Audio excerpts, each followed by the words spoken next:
How good? Rev it up. STS back in the saddle. Great weekend too. Warriors get the dub. That's all you need. Now this week we get your NRL, plus we get the All Blacks dished up for the first time under the Razor era. Extremely exciting stuff. Before we get into all the latest and greatest in the world of sport, quick shout out to the TAB. No bonus cash code this weekend, but really appreciate everyone for jumping on board the last couple of weeks too. And if you are having a flutter, make sure you do so through the TAB, power plays, boosted options, promos galore, including that Surly Talk Sports boost that I know a lot of you jumped on last week, and of course, she won. Shout out to RTS and the Waz lads for getting the chockies. Shout out as well to Better Bear, really appreciate their support. She's the bear of sport here in New Zealand, so get around them.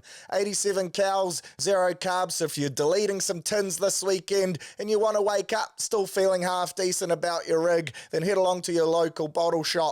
She's always a day for it whenever Better Bear's involved. In terms of your grassroots code, the coat, of course, another bye this week. So we had the bye last week. This week we actually just get the week off. Quarterfinals week, but we finished in second, so we're locked in for a home semi and we don't have to lace up. 2 weeks off, could it be to the detriment of the lads? I know Thursday night, mentioned on last week's pod, we had a culture sesh. Shit, did we push the boat out. So the boys are still bonded. Gotta say, already looking forward to next week's semi-final. Find out this weekend who we're going to take on. And shout out to the Coat Rezzies lads who have their quarter-final this week as well. But plenty to get through, including some exciting news in the world of rugby league for all Warriors fans. So without further ado, let's drop the clutch and get straight into it. How good?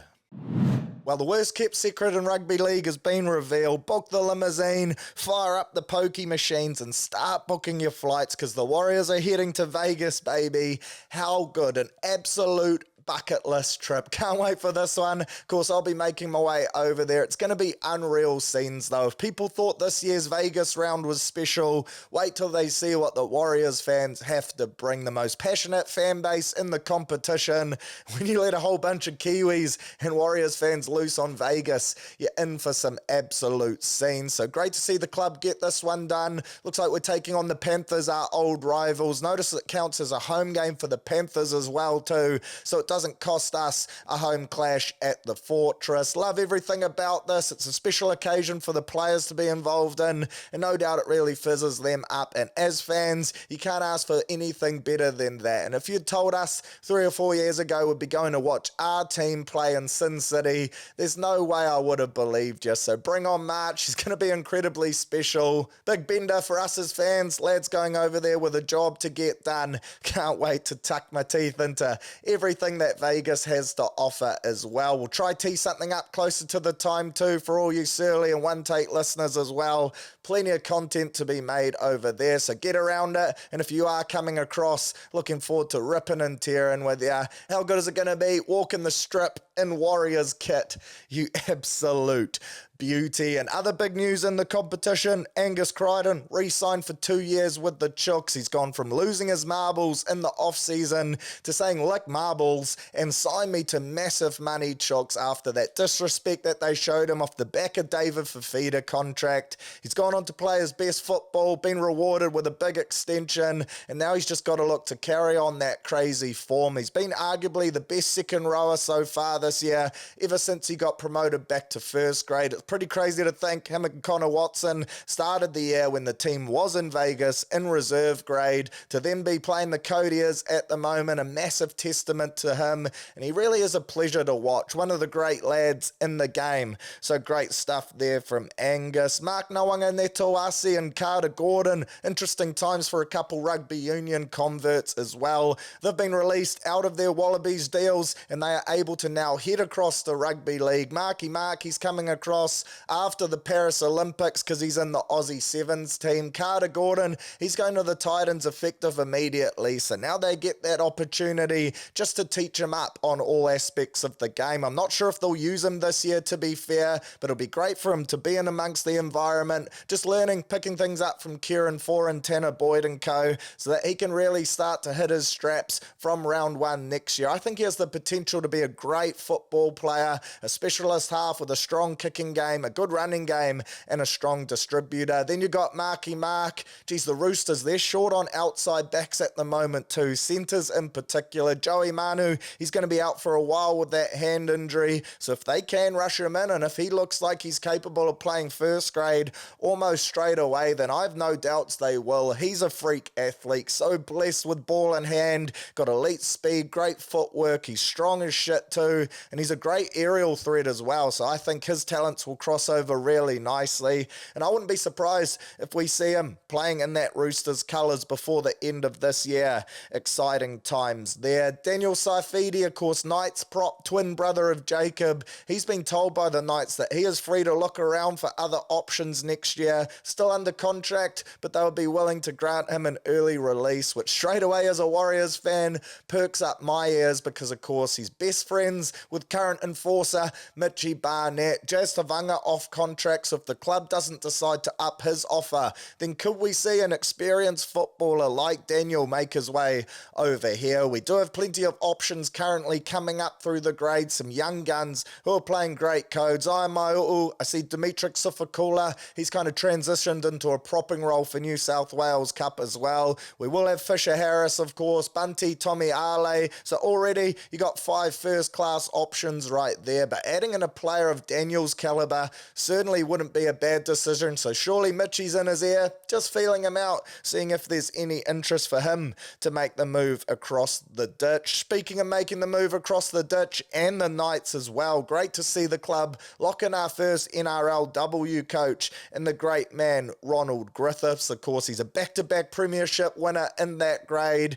Shit, is he going to be handy for us in our first year? To have a coach of that caliber is massive. And I did see as well Portia Woodman, of course, New Zealand Sevens and Black Ferns great. She announced that she'll be departing the game post her Sevens stint at the Olympics, but she did say that she is not done with professional sport, which surely all signs then point towards a coach switch, and she will be one of the marquee signings for our NRLW team. That would be massive for me. Surely that would start an avalanche as well of other players looking to do the same. I'd love to see us grab some of these players like your Ruby Tui and co, as well as recruiting back Kiwis from overseas. This team has the potential to be stacked, and with Ronald Griffiths at the helm, then I think he'll be able to lure a few big names as well. So it's exciting times for Warriors fans in 2025. Looking forward to having another team to cheer on from the stands too. Gonna be bloody good stuff. In terms of last week's big results, of course, Friday night kicked us off with a thriller. Dogs getting the win in Golden Point after Hines and the Sharkies had their opportunities to ice it. They just couldn't quite get it over the line, and I did feel a little sorry for Nico. He's had a tough past month, dropped from Origin, then couldn't quite clutch this one for his club. Reid Marnie up to his usual antics as well, almost kicking off a brawl with Nico at halftime. Apparently the chat was Marnie was chirping him about how he's not good enough for Origin, couldn't deliver on that stage too, which is a bit rich from Reid. I don't think he's ever played State of Origin, so I don't think you should throw stones in glass houses, but man, is he turning into one of the game's elite sledges and elite pests. Seems like there's no one he can't get under the skin of, and at the same time, forecasting my mind ahead to this weekend, I just have this image of him having a chirp and then Mitchie Barnett coming in over the top and just decking him one. I do think someone needs to do it at some stage. I'm sure that would shut him up. But in the meantime, man, has it been effective for the Bulldogs. Clearly he can rattle people, chuck them off their game. And I think he did this with Nico as well.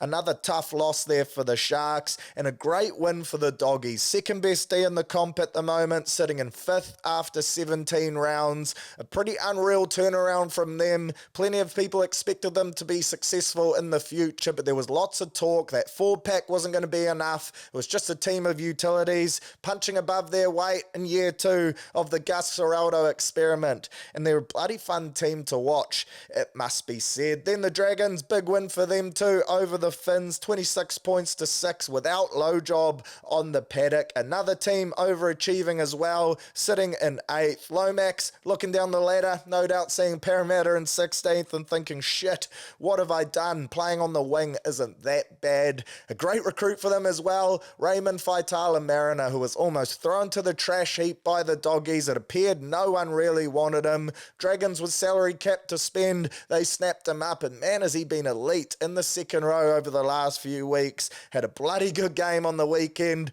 One man's trash is another man's treasure, is that famous saying, and that is certainly proving to be the case. Cowboys, another big win for them. Upset City, 16 points to 6 over the Panthers at Bluebet Stadium. Both teams without their origin stars, but the Cowboys, they're now 2 from 2 in that origin window while resting their 6 lads from backing up, which is a coaching masterstroke from Toddy Payton. And at the same time, it just flexes their depth as well. It almost looks like they play better sometimes without all their stars on deck. They're now sitting in 7th on the ladder. They've got 2 byes remaining, and 6 of their final 8 games are at home as well. So I was ripping into them about a month ago, or even more recent than that, once the Warriors pumped them, saying that they were pretenders, not contenders. Now you blink, and they could well finish in the top 4. They got 4 guaranteed points, and all those home games with their star players back on deck. The ladder is so log-jammed,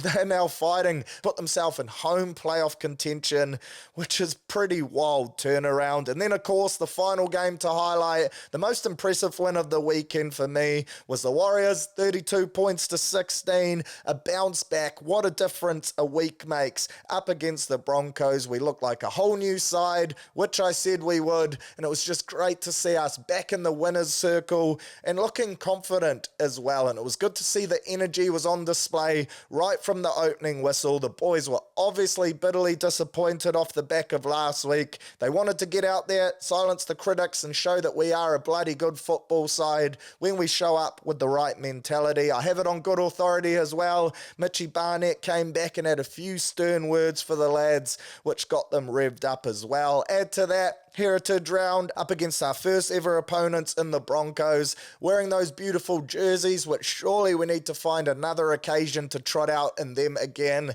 That kit is way too good to just have it on display the once, and I think the boys responded to wearing that jersey as well. We had the giant Tiki mascot back out on the hill for the first time since 95. It was old boys day. It seems like everything just came together, hinted a massive performance, and that's exactly what we got, while at the same time still having some areas for improvement too, which is probably the most pleasing. I thought our origin lads really led the way. Mitchie Barnett toppling the tackle and meter count for the team.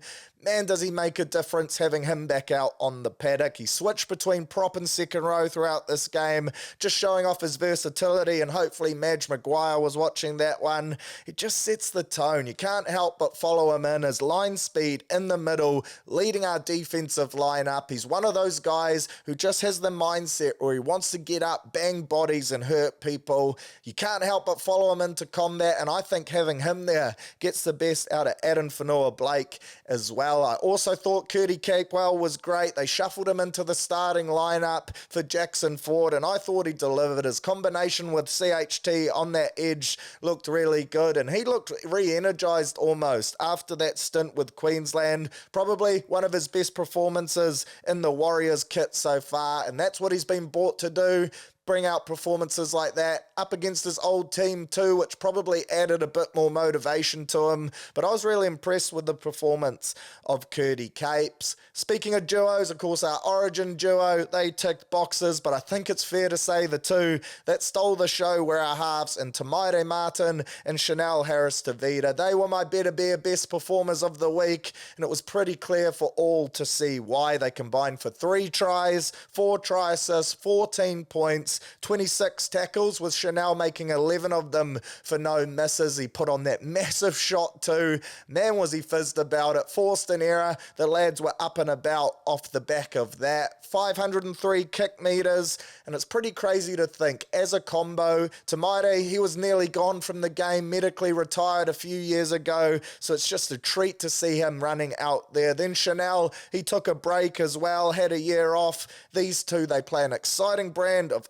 rise-up footy. They really do back their instincts, and it looks like they have a great connection off the field too. They look like they're just happy to be out there throwing around the stead-in, and it reflects in the way we play our code as well. Another pleasing sight for me from these two was our fifth tackle kick variation options too, because so often we just get to the last, chuck it up on the winger, hope we can test and see what happens. But I thought Tamaire in particular kicked the ball 9 times. He had 4 bombs, 3 grubbers, 2 leading to tries, and 2 crossfield kicks, with one of those leading to a try for Dell as well. We mixed it up, we kept the opposition guessing. A few of those grubbers too, tackle 3, tackle 4, catching opposition fullbacks out of position, which you love to see. I thought Walks was great again in the 13 jersey, 55 minutes, chalking up 174 metres and 18 tackles. That game day switch, bringing him in for Tohu, always seems to deliver great results. And although Tohu's minutes are down,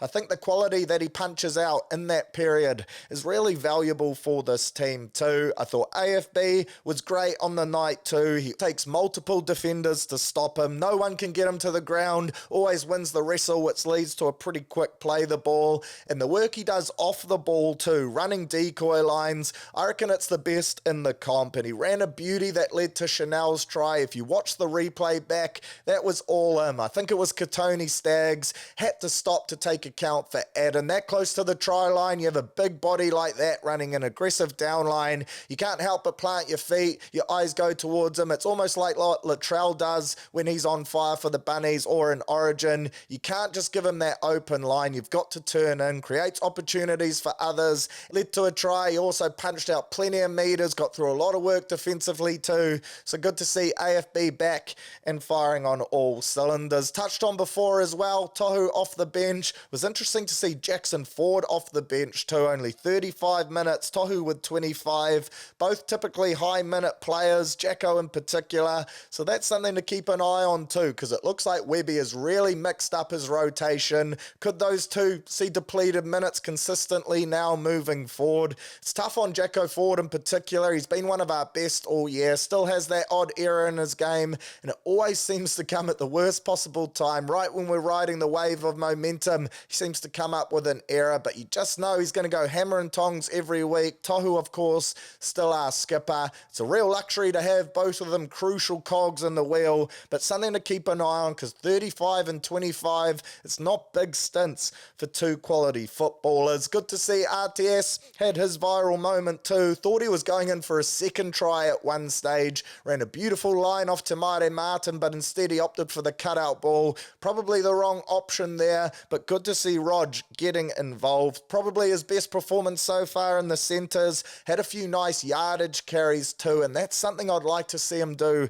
a little more. It was interesting to hear as well Andrew Webster throughout the week saying that he still doesn't think they got the best out of Rog, and that moving him to the wing once Rocco and Ali are back could well be a realistic switch for them. Personally, the thought of that does get me excited just because of his increased workload then on yardage carries in particular. You kick to us, Chance runs it up, then you got Roger running at a broken and fatigued defensive line. I think that's where he does his best work. He had a couple opportunities, punched out about 15 to 20 metres on both of them in this game. Looking at the numbers, he's averaging under 20 receipts per game, but just in the centres, which compared to your Joey Manu and Val Holmes, it's actually extremely similar. So while it doesn't seem like he's getting that involved, he is, but we're just not putting him in the position to really show off his full skill set. So I do think when Rocco comes back, it's going to be a straight shootout on that wing between Mars and RTS, and it'll be interesting to see which way he goes. Roger, though, solid shift from him in the centres on the right side now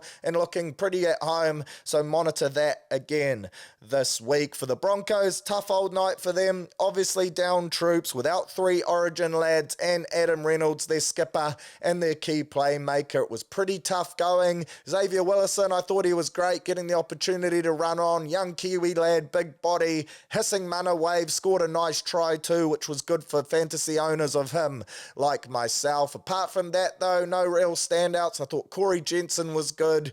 Tristan Taylor, I don't quite understand him. He looks so dangerous, but then still has some rookie errors where he's just out of position as well. Ezra Mam, thought he was really strong in the second half, hit a nice 40-22, and every time he gets the ball ball in space. Alongside Selwyn Cobbo, you got to be worried about those two. But a great win for the Warriors, plenty of heart on display. And for me, it was summed up in that no try to Cobbo. I think it was called back for a forward pass, but he was one-on-one with Dell. The forward pass had already been called. The players hadn't heard the whistle. Dell still fought tooth and nails, tackled him, held him up in the in goal, so it wouldn't have been a try anyway. Massive effort plays like that where you could just concede points, but instead you fight to the death and give it your everything. That shows a team that cares and wants to win, which is bloody pleasing stuff. So looking ahead now, Warriors off the back of that, 3 points out of the 8, knocking on the door of finals footy. A look ahead at the run home too. Over the next 4 weeks, we play the Dogs away, we've got to bye, Raiders away, and then Tigers at home. So if we can get 6 points from those, then I think we set ourselves up really nicely. This week's game becomes a 4-point game. Win this, then the bye, and shit, are we going great guns. Then following that period too, we get Para at home, Dolphins away, but at Suncorp, where we had success against the Panthers earlier in the year, and you already know Warriors fans will show out massively for that one. Old Caxton Street is going to be a sea of ooh-ah up the waz, and we've got Manly away, Dogs at home, and Sharkies away to round us out. So only 3 games up against current top 8 sides, and all 3, in my opinion, they aren't genuine premiership winning threats. And the Finns, the Dogs, and the Sharkies, I do expect all 3 of those to drop back on the ladder a little bit. So you'd have to say our run home, she's looking pretty nice, and if we can keep chalking up wins, we'll be one of those teams where blink and before you know it, we're sitting in 6th or so, maybe even still top 4, a possibility. That would be massive stuff. Shout out as well to the New South Wales Cup side on an absolute roll at the moment, sitting in 3rd after beating the 2nd place Raiders on the weekend. Was the curtain raiser to the top side game. I love it when the 2 draws match up. It really does grind my gears when Cup side's over in Aussie and we're at home, because as Warriors fans, you want to watch that team. There's so much young talent and future first graders in there, as well as guys who could play first grade already that you want to keep monitoring. Corey Horsburgh, Big Red, shit is he a fiery fucker. Landed a left-right minus the good night on Jacob Laban, which certainly got the crowd excited, but man was it a grubby play. Laban, to his credit, wore it like a champ. He actually laughed in his face, which no doubt added further fuel to the fire. Didn't throw any shots in retaliation, which I thought showed great maturity, although Tommy Ale came in and certainly did some damage, which was good to see as well. Almost big brother looking out for little brother, but still Laban sent to the bin. I couldn't work that one out. I said last week, top 3 worst sin bins of the year had to be Liam Martin, head rub, Roger for that tip tackle, Chanel for throwing the ball at Chad. You can drop the head rub out of there now and put Jacob Laban in the mixer, because that was an absolute shit show, and it just goes to show the quality of refereeing across the competitions at the moment. For me, it's not up to standard. Each week we see different rules for different teams. Simply not good enough. But shout out to the Cup lads, shout out to Laban too. Good on your horse, and also good to see Leka Halasima extend until the end of 2027. A massive fan of his work, as you already know if you listen to the pod regularly, and I think he'll be a staple in our lineup for years to come. Named again on the extended bench this week in jersey 23. So exciting times for the future. In terms of this week, of course, round 18 gets underway tonight. You got the Eels taking on the Bunnies. Latrell and Cam Murray, they're back. Bunnies on a 4-game win streak, and I reckon they're on here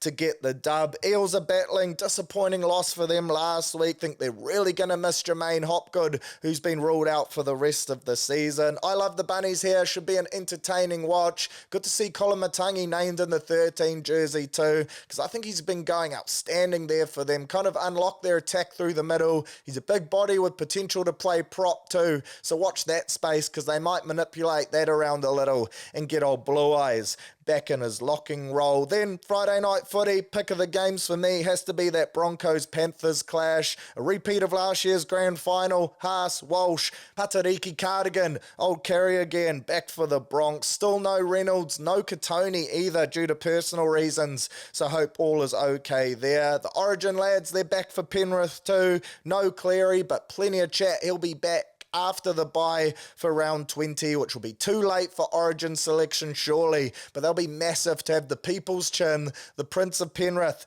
back in the saddle. I like the Panthers here. They'll be pissed off having dropped that game at home last week. Luai, Edwards, Martin, all to make a massive difference. So I think they continue that dominant streak up against the Broncos and get a big win on the road. Super Saturday, game of the round, your STS feature match. Bulldogs taking on our lads at a core stadium. Some great narratives around this one too. Webby versus Seraldo. We get a second year of that matchup between the two former Penrith assistants. And I think this year it'll be a bit more evenly matched as well. Joshy Curran, the mulleted menace, up against his old side. A real cult hero of the Warriors. A fan favourite. So it'll be interesting to see him going against us in those Bulldogs colours. And two passionate and loud fan bases going at it too. The atmosphere for this one should be electric. Plenty of Warriors fans in Sydney, and then those Doggies crowd. They certainly know how to make some noise. Bulldogs, hot to trot at the moment, one of the real overachievers this year. That pack holding their own, and then they got a right edge on attack with Burden, Kikau, and Critter running amok. Throw in Reed Marnie, getting up to his usual antics, and they've become a team that's become a real banana skin for so many of the big sides. Claim some scalps that many didn't think they would, and they'll be fired up to keep their impressive home record intact up against us. For our lads though, we love taking on the Dogs. We've had the wood over them in recent years. We've won the last 6 straight. We're off the back of last weekend. I think we'll come into this one feeling pretty confident, but also not getting too carried away. And that was the key message from Webby. If you watch the press conference from last week's game, you could almost be excused for thinking we lost. He was excited to get the dub, but still had so many things and so many aspects of our game that he wasn't happy about. 1-17, we've rolled out the same team, although there have been a few reshuffles positionally on paper. It'll be the same side that started last week, basically. Capewell back onto the edge, Mitch Barnett at prop, Jacko Ford on the Remu, and Walks, although he's named on the bench, he surely will start again in the 13 jersey, and it blows my mind on Instagram. You do wonder, these people commenting on the team list, whether they've watched many games this year. So many people blowing up saying, what, Walker should be starting. He's been named on the bench every week, and they make that change late, so I don't see why it wouldn't happen yet again. Freddie Lussick, his hearty mana wave keeps him in the 14 jersey.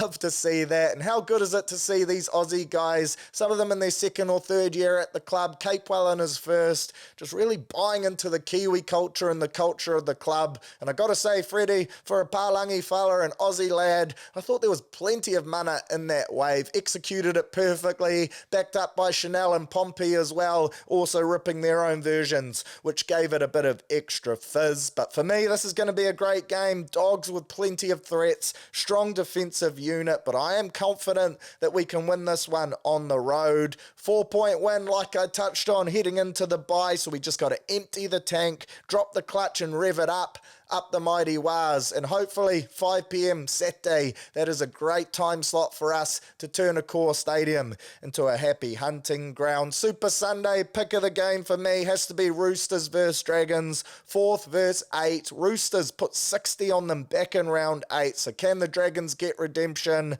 That one will be a good watch. Chooks, Jared Waerea-Hargreaves set to become the most capped Rooster ever, so they will be up and about in a major way. So another huge, massive round of rugby league. How good is it? And once again, how good is it to be going off to Vegas next year? You absolute beauty.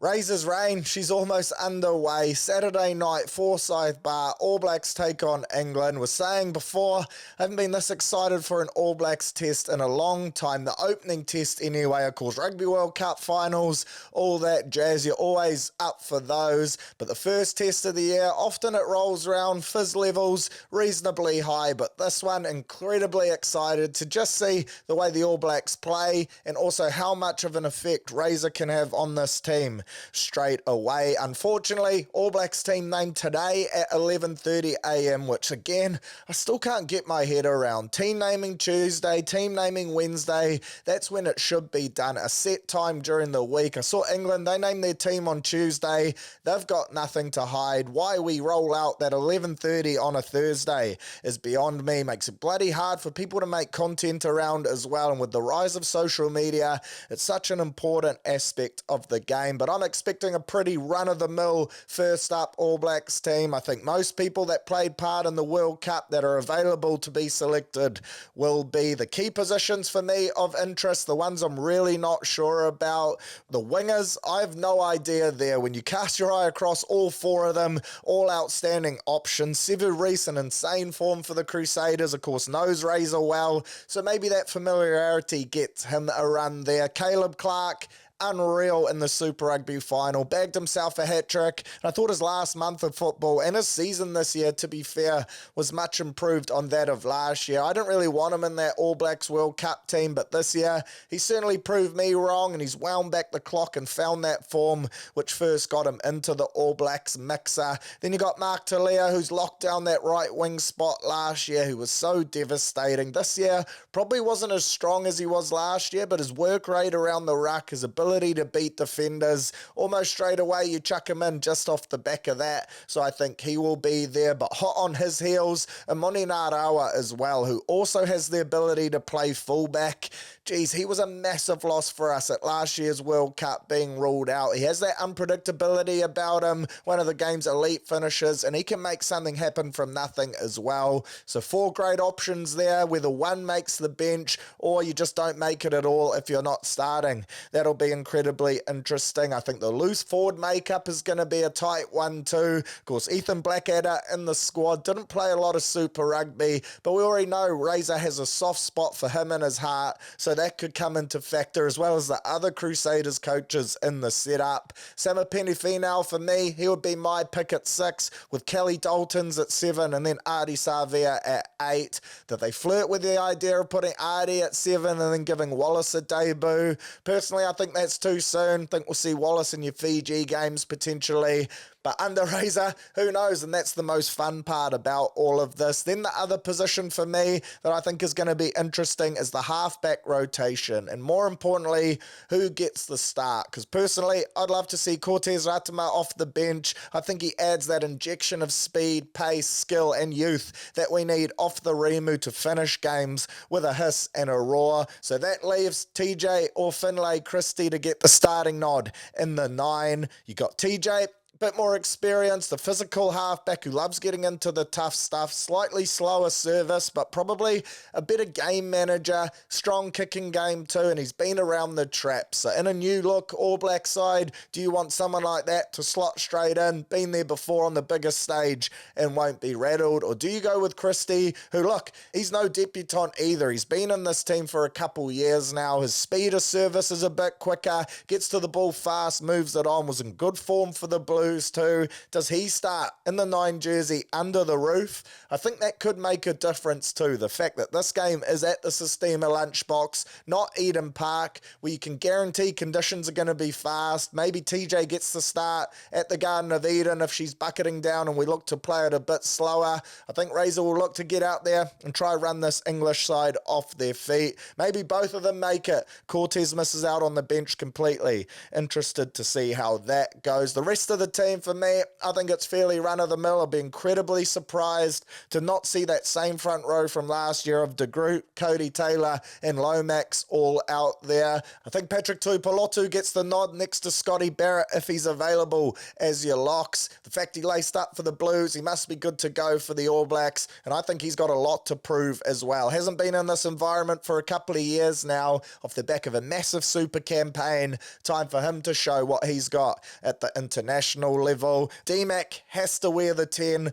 Saw some images of training earlier in the week. Players in bibs look like they might be the ones getting the nod. You can never quite know though, and so often when we see these photos on social media, you just read way too much into it. But Bodie Barrett was in the 10 bib with Geordie and Rieko Ioane in the 12 and 13, which has me thinking maybe Bodes gets the nod there, but surely not. Damien's been so good. He's stayed in New Zealand, played Super Rugby. Bodie's been off and done a sabbatical. Personally, I think you've got to reward that, but at the same time, it's international footy, so who knows? Maybe Razor doesn't play by those rules, and he just wants to win in his first ever game. But I'll be going D-Mac, and I think he's well and truly good enough to get the job done, and him up against Marcus Smith would make for a really exciting matchup as well. In the midfield, I got Geordie and Rieko Ioane there, Bodie at the back, and then Petafeta probably makes his way onto the bench. So a pretty stacked team, lots of experience there, lots of razzle, strong set piece, strong kicking game.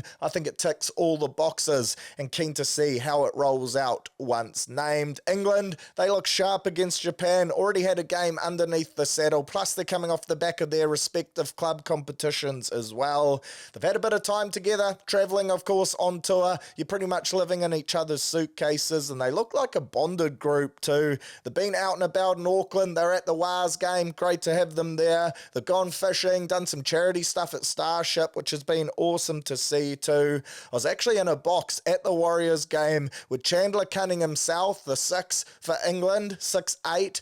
Jesus, he a huge body. Ex-Westlake boy, so straight away, you know, he's a great human being. But when I walked into the box, shook his hand, I thought he was from the NBA, legit. Tall, solid, big body, young as well. Excited to see how he goes out there because he really did come on the scene pretty hard and fast over the last year or so. Ethan Roots on the bench as well. So a couple ex-Auckland-based lads going up against their old countrymen. I think both of those two will be up for it, and really keen to see how Chandler goes in his battle up against Samapeni Finau. Two big bodies, hammer and tongs. There'll be some massive collisions there. Like I touched on, Marcus Smith, he'll be running the cutter for the English, and almost a turning of the tide, of changing of the times on how they like to play their football. If you watch the game against Japan, yes, they're still very set-piece orientated, strong kicking game, like to pin teams into corners, aggressive defense, force errors, but with Marcus there, they've got a bit more attacking flair and ability to spread the seed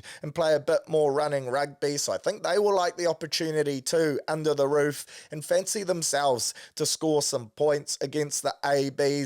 Historically in the past, I feel like All Blacks teams haven't exactly started their year firing on all cylinders too, so will that change under the coaching of Razor? I have to say, listening to him talk, his passion for the game and for Test rugby in particular, shit does it get you excited. He said he moved into coaching just to feel that hype of game day every week. He seems like a bloke that'll have the boys ready to run through a brick wall before the game. He just gets it. He's been there in that position, and I think the lads will respond in a great way to having him at the helm. Overall, I think she's going to be a close match. I see a lot of people going All Blacks 13 plus. Yes, conditions are going to be favourable for running footy. At the same time though, England, they always drag us into arm wrestles, and I actually think they got the better of us on the most recent of occasions too. I don't know if that's the trauma still from that Rugby World Cup semi-final living rent-free in my head. Plus I remember we went over to Twickenham before the World Cup and got tipped up there too. So lots to play for, plenty on the line. I predicted would have 12 wins out of the 14 games this year, and I didn't see us losing either of these two. So fingers crossed we get off to a winning start, and can't wait to watch that game on me Saturday night. Lots of other international games going on too. Shout out to the Samoa side who are taking on Italy over the weekend in Apia, and friend of the show, one of my best mates, Murphy Taramai, getting the start. His first game at international level, starting in the 7 jersey, so shout out to you, Muzz. The old Taramai train and North Harbour fans would be familiar with him. Other key games, all the Rugby Championship sides are out on the paddock. You got Wales taking on Aussie, a start of a new era for them too. Under Joe Schmidt, Wales, they've looked bang average ever since they overperformed at that World Cup. I think they've really been struggling. Still under Warren Gatland, but they just don't have the kettle at the moment to compete with these sides, it seems. They got pumped by South Africa over there, which of course is pretty standard, but it was the way in which they lost, which has me thinking their game hasn't progressed much. Aussie, they'll be fired up for revenge here. Of course, Wales spanked them in pool play, sent them packing from the World Cup. I think it was about 40 points to 6. Embarrassing shit. So this is the first time for the green and gold, the old Roos, to get out there on the paddock since that World Cup. I think they're going to put on a strong performance and be too good for the old Welsh Dragons. South Africa versus Ireland, that is a real lip licker too. Another sides that met in pool play at the World Cup and probably have some unfinished business as well. I'll be backing South Africa here in a close one purely because it's over there in Pretoria, one of the hardest places to go and play. Russie has this team. They look like they're bonded straight into their work. Of course, defending World Cup champs. They're the best team in the world, number one, and deservedly so. They've been playing well already. This team is stacked on paper, and I think Ireland on the road are going to find it tough to beat them, but I do expect it to be pretty close. And then your last game from your Rugby Championship teams. Good to see Argentina taking on France. Shout out to the French lads. Not quite their strongest team. Of course, Toulouse won the French competition last weekend. They've been on the piss ever since. Geez, do they know how to party. A good mix of local talent, plus plenty of international flair too. Peter Aki in the mixer. Jerome Kaino, I believe he's there coaching now too, which of course led to that photo of Anton Dupont wearing that Warriors kit. Lots of people thinking he had that on himself. Have it under good authority. Jerome Kaino wearing it to Mad Monday, as you often do. You chuck on your vintage kit. He stitched Dupont up, said chuck it on horse, took a photo, chucked it up online. So I'm not quite sure if he's on the Warriors bandwagon. If he is, he's more than welcome, and he probably is now, to be fair. But that photo almost broke the internet. Warriors sharing my post, grateful for that. Shit, would he be good in the hooking role in the NRL? So haere mai, Anton, if you want to try your hand at the 13-man game, you know where to go. But Dupont and co, they all, of course, won't be lacing up for this French side this week. Plenty still with hangovers, so it is a bit of a B team. Plenty of rigs being rested. I think Argentina at home get up, but that is also, of the 4 Rugby Championship games, probably the one most likely to be an upset. So bet on that one with caution. Right, weekly wrap, and the old curse UFC 303 card went down on the week, and shit, is Alex Pereira an absolute weapon. Kicked him clean across the chops, dropped him in a second. Was surprised old Herb Dean managed to keep that fight going too. I thought he would have called it off. Instead, a bit more brain cell depletion, and then the fight was called off early doors in the second round. He's a scary bastard, that bloke. Real weapon. Whenever Izzy fought him, I was so nervous. I was so glad once he got the job done, just so we never had to see the face of Potan again. He's gone on a massive run since then. And then I see he's keen to fight in UFC 305 now, and also wants to call out the winner of Duplessis and Izzy for his next scrap too. So scary times there. We might not have seen the end of Izzy and Pereira in the octagon. Speaking of UFC 305 as well, great to see that full card announced, stacked with Anzac talent from woe to go. Potential I'll be going over there for those biffs too to do a bit of work, so excited to see if that comes through. On the undercards, you got Tom Nolan and Alex Reyes kicking it off. Tommy Nolan, a good Aussie bloke. Then you got Jack Jenkins up against Gavin Tucker. Saying these names as if I know who these people are, I really don't, but Jack Jenkins, surely he played some age grade rugby league, because that is a future NRL player name right there. Probably a tradie, loves some biffs too, so all the best to you there, Jack. Casey O'Neill taking on Teresa Bleda. Again, no idea who those two are. Then we get into the names that are probably more household. Junior Tuffer, heavyweight fighter, of course, up against Volta Walker. Interesting play from Volta's parents. He is Brazilian, so maybe that's her first name over there, Volta. Personally, I think they didn't want to name their son Walter Walker just to get the alliteration going, so they dropped one half of the W. It became Volta, and they ran with that. Then you got Tai Tuivasa, the Shui God, Bam Bam, up against Rosenstruck, which is going to be a heck of a fight too. Two lads that love to stand and bang. That'll be a guaranteed knockout. 10th versus 12th in the heavyweight ranks as well, and Tai needs a win, so that would be massive. Kai Kara France, don't blink, back in the octagon. The Warriors wrestling coach out with a point to prove. He's had a long layoff. Last fight he was robbed too. He'll be taking on Steve Urseg from Australia, so you get that nice little Anzac biff right there. Urseg ranked 9th too, so he's no slouch. Kai though, I reckon he's just going to be fired up as fuck and have too many weapons in the duffel, hopefully for a KO. And then you get to your main event, Dracus du Plessis, of course the middleweight champ, taking on our lad, Stylebender, Israel Adesanya. This is going to be some fight, of course. Two of them claiming to be the African king. The press conference going down today, probably on now as we speak, and I'm sure there'll be some fireworks from that. For me, Izzy seems so dialed in for this one. Whenever he's in that mindset, he's bloody hard to beat. Lost to Strickland, but he was out in Shy Guy until 4 a.m. most weekends, so we're seeing a different type of Israel. He wants his strap back, but more importantly, I think he just wants to knock out du Plessis, so that should be a heck of a fight. Of course, August 18th over in Perth. If you're heading along, be keen to hear from you. Just bought tickets, got to suss the rest of it out, but fingers crossed Surly will be there on the ground, ferreting around and getting stuck. And then over to your Euros, and shit, was there plenty happening over the weekend in the world of soccer football. Some upsets, some teams advancing, some not going through that many thought would have, including Italy, who have now bowed out. Germany, too good. Spain, way too good. France getting on through. Portugal going through on penalties despite Ronaldo breaking down into tears. Netherlands dominating Romania, and then Turkey beating Austria. England, my lads, still through 2-1, but shit, did it take a stoppage time goal from Jude Bellingham and then a screamer from Harry Kane as well to get the boys through. Certainly not playing their best football at the moment. Gonna have to rise to the occasion if they are to beat Switzerland, but at the same time, knockout stages, all you got to do is win. It doesn't matter how you do it, so hopefully football's still coming home. That Spain versus Germany game, Saturday morning, 4 a.m., that is an absolute doozy. I'll be waking up for that one. Then Sunday morning, 4 a.m., I'll be getting up to ride home the English as well.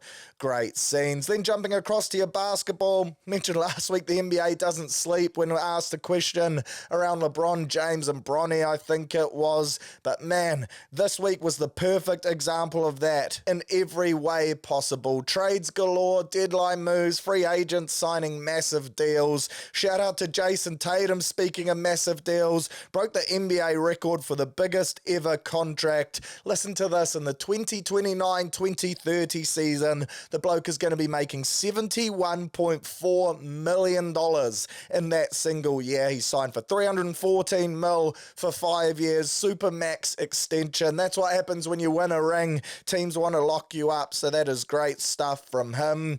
Paul George, he's on the move. He's gone to the 76ers, and what is a pretty big signing too.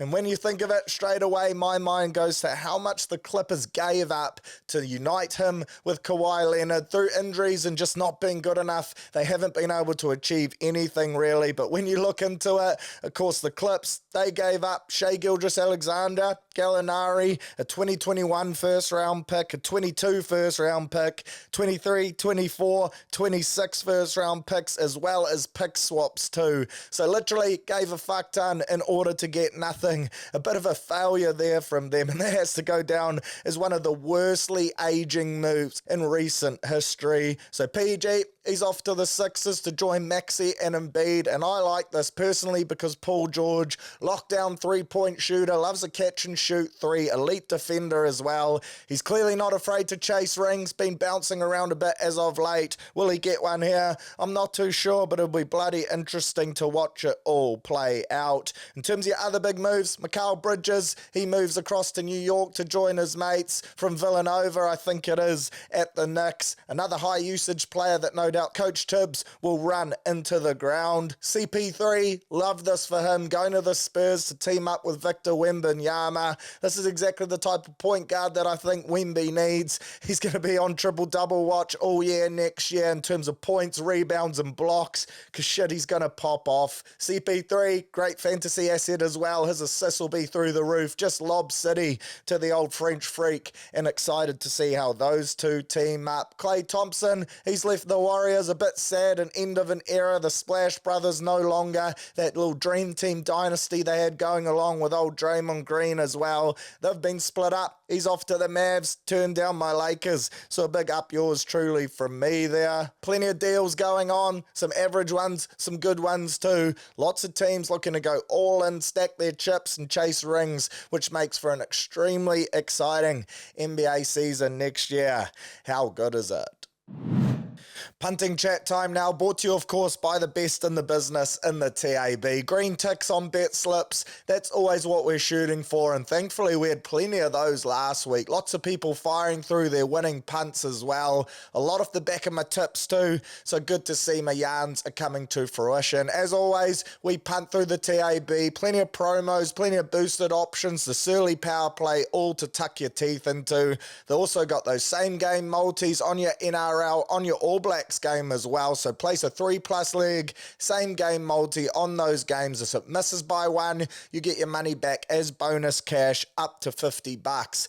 That's bloody good stuff. Thursday night footy tonight in God's Game Rugby League. We have the Bunnies taking on Parramatta. Parramatta the home side, but they come into this one underdogs, and fair enough too. $2.20 they're paying. The Bunnies $1.68. The Rabbitohs have won 7 of their last 8 games against the Eels. The Eels actually haven't beaten the Bunnies at home since 2019. Of course, Bunnies on a hot streak. Eels sitting in second to last on the ladder, really struggling even under their new hot coach in Trent Barrett. Blaze Talangi, he scored a meaty in his last 6 straight NRL games. He's paying $2.50 here, so some good coin for the stoner. And then Rabbitohs winger AJ, he scored 18 tries in 14 games against Para. So for me, I'm going Bunnies here. I think $1.68 is overs too, some really good value, so I'll jump on them. Then I'll multi it up with Blaze and AJ as my same game multi, paying $4.55 bonus cash if one doesn't salute. Happy days. Friday night footy, double header. Sharks taking on the Titans as your first game. $1.42 for the Sharkies. Titans at $2.90. Brimson back, as I mentioned. Does that give them a boost? Surely the Sharkies look to bounce back though, and their record against the lads from the Goldie is bloody impressive. They've won their last 9 straight against them, and the Titans, they've only won 2 of their 7 games away from home this season. The Sharks, they're 3 from 3 at Coffs Harbour as well, which is where this game will be played. And Titans winger Alofiana Khan Pereira, AKP, the old flyer, he scored 8 tries in his last 5 games. So I like Sharkies into AKP, and then I'm going to go Ronald McDonald Mulatalo to also dot down. Little multi there, paying $4.30, and then as a side investment, Britain Nikora paying $3.70. I think that's massive overs for him. He's starting to punch down on some nice lines off Nico Hines. I think he dotted down last week, possibly the week before as well. $3.70, love that for a cheeky little second rower special as a side investment. Then Broncos Panthers, repeat of last year's GF. Broncos $2.40. Man, they need to win this one, especially at home. Panthers $1.57 on the road. The Panthers have won 7 of their last 8 against the Broncos, and Reece Walsh, he's never won against the Panthers. Tough scenes, 0-6 for the little hot boy. The Broncos, they haven't defeated the Panthers at Suncorp since 2019, and they've lost 3 of their last 4 home games this year too. So typically, she used to be a fortress.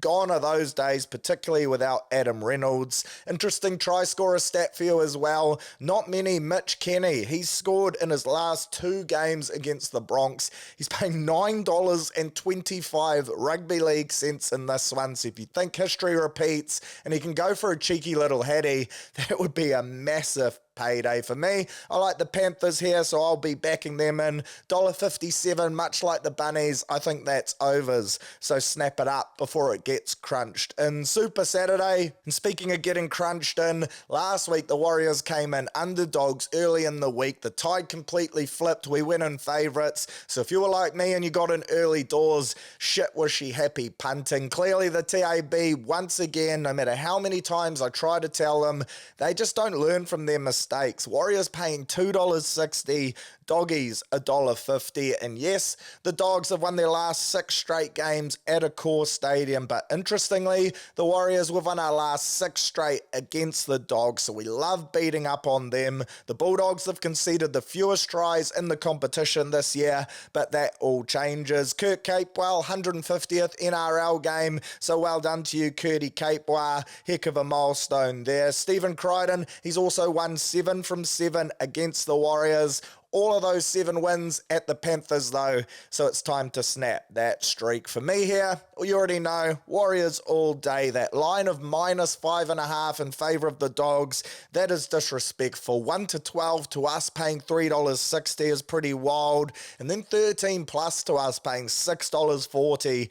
That is just straight off its head. Every week I'll back the boys 13 plus with a nice little tenner just as a side piece, and that won't change this week. Realistically though, I do think this game is going to be really tight, and arm wrestle, the unders is also a good bet because I don't think it's going to be high scoring. For your try scorers, the Bulldogs, they're conceding a whopping 54% of their tries on their right edge defensively. That's the second worst right edge defense in the comp, interestingly behind Penrith, who of course Cam Serraldo was in charge of their defensive system before he left, so maybe that's his tactic. They flood in on that right side, which means our left side attack will be on. That's Marcelo, that's Adam Pompey, that's Chanel Harris-Tavita for me. Mars paying $2.55, Pompey overs at $4.80, and then CHT, the hot boy, Chanel number 3, paying $5.60. He's had 3 starts, he's walked away with 3 tries, so get around him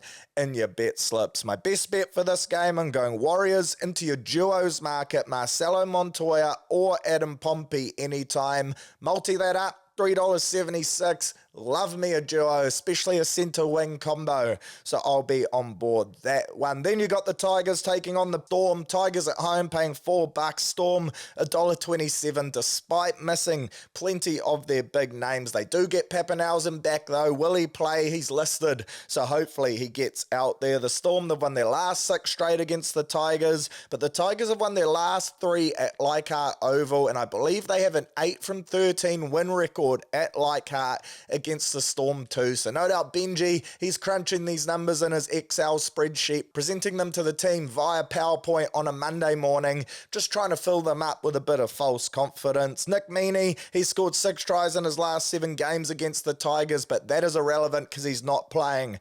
Not sure why I read that one out. So I'm going Storm into Pappy and Warbrick, paying $3.10. Jerome Hughes, the headgear assassin, at $2.80. Not a bad shout either. I do think the Storm get this one done despite missing several household names. Then Cowboys round us out on your Super Saturday, $1.78 favourites. Manly paying $2.05. The Cowboys have only won 3 of their last 8 games at home. Typically Townsville, such a tough place to go, but that hasn't been the case so far this year for Todd Payton's lads. The Seagulls, they've also not lost in Townsville since 2016, which is pretty wild. An 8-year win streak up there is bloody hard to string together, so well done to them. Cowboys winger Cole Felt, he scored 5 tries in his last 5 games, so here I'm mixing it up a little. I'm not quite going all in on the upset, although I do think Manly are due. Tommy Trbojevic back in the centres, that's incredibly exciting, so I'm going Manly plus 7.5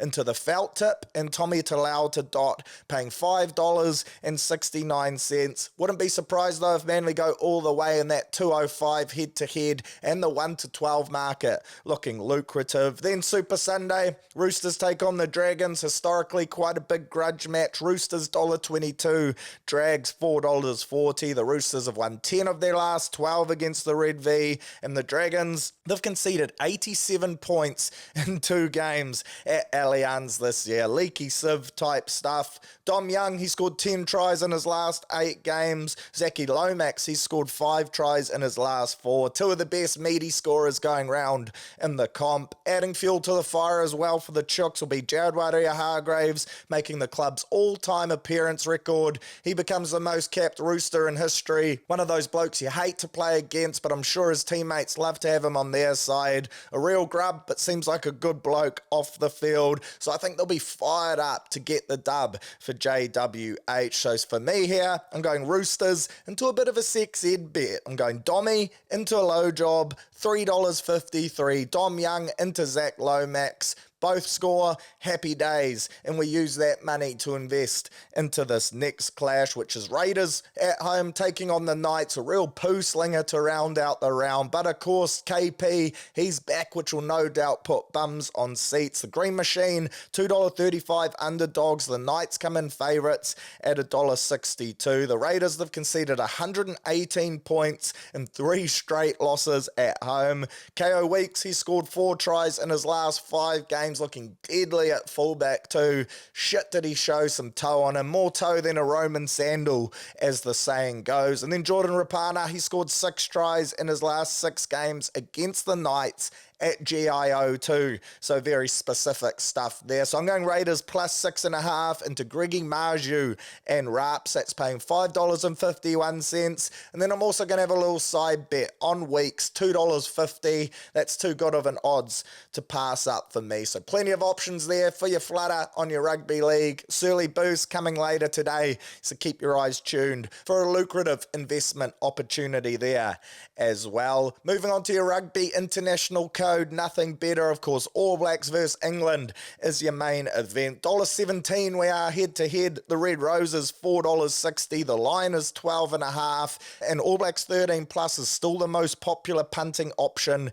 at $1.87. I mentioned on last week's pod, I think England were paying $5.40 at the time. The line was 14.5. I thought that was disrespectful, so good to see that number be crunched in a little, although still $4.60 and a 12.5 line. Shit, that's quite up there. Clearly, us Kiwis, we're confident in our side, though. For me, I like this one. I like the All Blacks 1 to 12 to come away in a tight tussle. Historically, I do think we start slow. Under the roof at Forsyth does help us, but I think that first half in particular is going to be a real arm wrestle. So I prefer to ride that one out. The head-to-head for me is just not enough, so you got to go your margins here. Then I also like Cody Taylor as an anytime try scorer. If you listened to the pod last week, I had him in my futures as the top All Black try scorer this year. So for me, he has to salute in game 1. Rolling maul bet will take them to set piece. That's where England like to go, but I don't think this forward pack under Jason Ryan will have any problems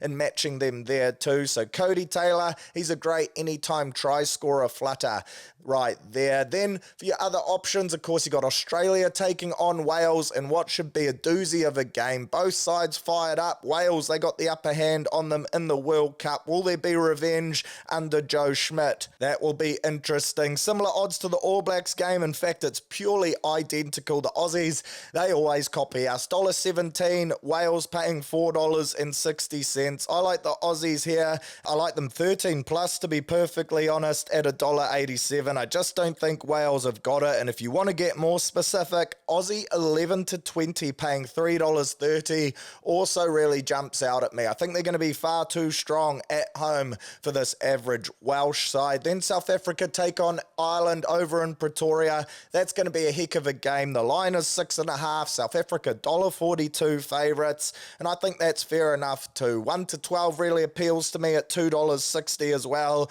or $1.42. That's good enough margin where you can just take them straight on the nose as a nice little multi-market there to help boost up your odds overall. all. And then finally, Argentina take on France. For me, this is often an avoid game because you just don't know what type of Argentinian side you're going to see show up. And saying that though, of course, France, off the back of a bender, lots of players out at the moment. So I like Argentina 1-12, $2.60 to round us out there. If you're looking for a safe little three-legger, then chuck the All Blacks in with Australia and the Springboks at $2.05. That's a good shout. Get a little more Ivan Leary. You can chuck Argentina in there. Just all head-to-head. Why not? $2.91.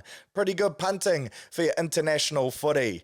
How good. Now onto our bet of the week. Last week she got up. Great scenes. We're now 13 from 18. Get up the mighty Wars. Back them in and they delivered despite plenty of people saying that they couldn't get the chocolates. This week again, as always, broken record. We jump on them and that +5.5 line to me is way too good to pass up for your best bets because you're looking for something that you like to think is quite safe. So say we don't get the win, the Dogs are too good, which isn't going to happen. But we're speaking hypothetically here. As long as we lose within 5.5 points, we're going to walk away with $1.96, which is extremely generous odds. So that'll be our bet of the week this week. Chuck them in and rev it up. And then for your Magic Multi, oval ball time. We're getting a little Ivan Leary. Warriors head-to-head. Take them there, $2.60. All Blacks 1-12, $2.60 as well. Great little omen there. Two Kiwi sides paying the same odds.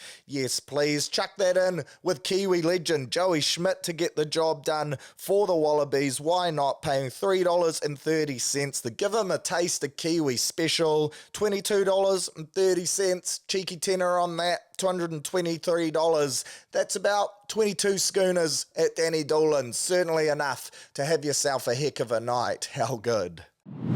Right, that's us, all done and dusted for another episode of STS. As always, cheers for your ears, really appreciate it. Shout out to the TAB, shout out to Better Bear, get around both of those great companies. You won't regret it. As always, if you're playing grassroots sport this weekend, go well, good luck, all the best here. Up the Wars, up the mighty ABs. This new reign kicks off this weekend. Let's go out there and pump the English. And to the Wars lads, time to trip up that Bulldogs perfect record and keep our assault on the top 8 marching on for another week. Plenty to chew through next week, so I'll be back same time, same place as well. Olympics fizz starting to ramp up too, so I'll be getting around that. Quick shout out as well. George Sports Podcast dropping every Friday. New sponsor for that one. If you haven't tuned into it, get around it. She's a good yarn. Myself, Lee, Tammy Davis, chewing the fat and just going off track on all sorts of loose sporting banter too. So it really is something for everyone, that pod. But go well. Have a good one. Catch you next week.